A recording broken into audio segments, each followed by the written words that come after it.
Another day, another basketball stories na naman ang pagkikwentuhan natin. At ngayon nga ay ang balitang trade sa pagitan ng Los Angeles Lakers at Cleveland Cavaliers. At ang balitang trade ni Domantas Sabonis sa Golden State Warriors.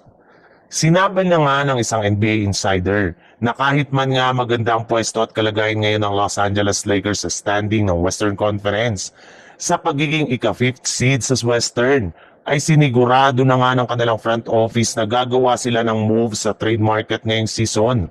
Yes, tama nga ang inyong narinig.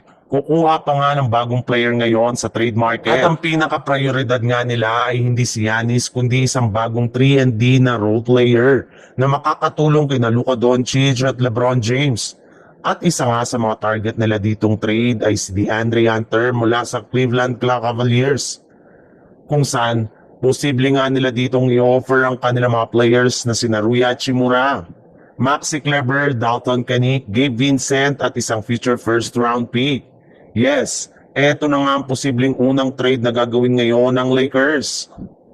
Sa ibang balita naman, sa ipinapakitang performance pa lang nga ng Golden State Warriors ay mukhang wala na nga talaga silang pag-asa pa na maging competitive sa Western Conference. Kahit man nga andyan sina Stephen Curry at Jimmy Butler ay hirap na hirap pa rin nga sila na makakuha ng panalo sa kanilang mga laro. Kaya malinaw na nga na kailangan na talaga na ng Warriors na gumawa ng trade as soon as possible.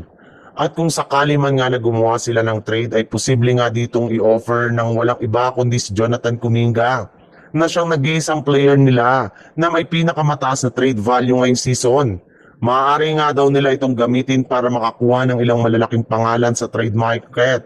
Either si Giannis Antetokounmpo mula sa Milwaukee Bucks o di kaya si Domantas Sabonis mula sa Sacramento Kings. Alam naman nga po ninyo na matagal na ngang gustong umalis ni Kuminga sa Warriors at eto na nga ang pagkakataon niya na lumipat sa ibang kupunan at magkaroon ng oportunidad na maipakita ang kanyang tunay na laro.